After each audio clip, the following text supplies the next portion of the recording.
let's just jump right into this. Welcome back to another explainer. Today, we're taking some seriously complex data and breaking it down visually. We're going to explore this massive, almost invisible blind spot and how we and the organizations we work for actually perceive risk. You see, we usually just assume certain threats are universally understood by everyone, right? But what if we're misreading human risk perception entirely? Let's take a look at what the data actually says. So, that brings us to the big central mystery we're unpacking today. It totally challenges a fundamental assumption that practically all leaders and policymakers have about fear. We tend to assume fear works like this universal language. But what if it doesn't? What actually breaks down inside a complex system when a specific health threat just stops functioning as a shared warning signal? Okay, let's start with our baseline assumption. The idea that the fear of HIV/AIDS drives universal preventative action. It's a deeply, deeply ingrained belief, right? That a specific, severe medical alarm will universally motivate every single person to take action to protect themselves. We basically think, okay, big threat equals big action, across the board. But as you're about to see, the actual data tells a completely different story. Moving into Section 1, the data of dread. To really wrap our heads around this, we need to look at a massive global data set that completely shatters that baseline assumption I just mentioned. And it all centers around one specific kind of surprising number, negative 0.0433. So this is a piercing correlation. Researchers ran a global poll looking at people's greatest fears, and they found a negative correlation between citing HIV/AIDS as a greatest fear and what spiral dynamics theory calls the yellow stage of psychological development. Seriously, let that sink in for a second. As this specific, complex developmental mindset grows in a population, the isolated fear of this specific disease actually goes down. And hey, just to be super clear here, this is not some random fluke from a tiny focus group. This survey looked at 110 different countries. It spanned 23 languages and included almost 4,500 respondents. To put that into perspective, the critical correlation value they needed for statistical reliability was 0.0293. Our negative correlation of 0.0433 absolutely crushes that criteria. So yeah, this is a very real structural human pattern playing out on a massive global scale. So you're probably wondering, what exactly is this yellow mindset anyway? Well, in spiral dynamics, the yellow vMEME represents a stage of psychological development that's all about systems thinking.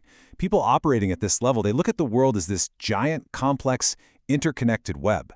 So as this yellow stage gets stronger, systemic pattern recognition basically replaces isolated disease anxiety.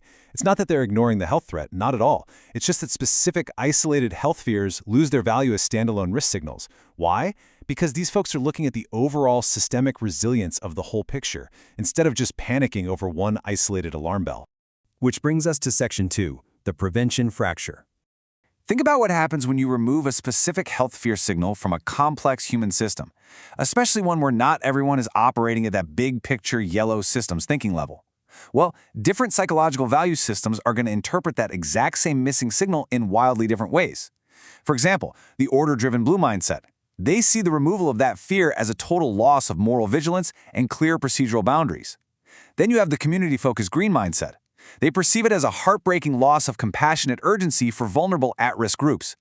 And the metrics-driven orange mindset, they literally just see it as irrelevant health data being efficiently scrubbed from their performance metrics. Same exact signal, totally divergent reactions. It's a perfect snapshot of the cognitive dissonance that happens literally every single day in leadership and risk management. A policymaker removes a specific alarm, and they just expect everyone's systemic risk literacy to magically compensate. They're expecting a universal, unified reaction. But what do they get? They get a totally fractured, misaligned mess because everybody is filtering that missing signal through their own entirely unique value system. That takes us to Section 3, systemic escalation. So this misalignment, it creates a catastrophic real-world domino effect. Because people interpret the threat so differently, leaders start misreading the resulting silence as safety, and they end up pulling funding away from targeted interventions. This resource misfire directly causes fragmented health responses.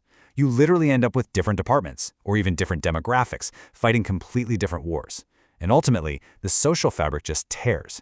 You get a complete collapse of trust because the system fundamentally failed to communicate the actual underlying risk. There's this quote from Valery Kosenko that hits the nail on the head regarding the real-world consequences of all this. Quote, "That gap is where prevention turns into silent exposure." End quote. When organizations just assume that risk signals are universally understood, and as we've seen, they definitely aren't, preventive action just drops off a cliff. Not because the threat actually disappeared, but because the whole logical framework for prevention completely shattered. All right, moving to section 4, the algebra of conscience. So how in the world do we actually solve this? How do we stop blindly guessing and start accurately predicting how different people are going to react?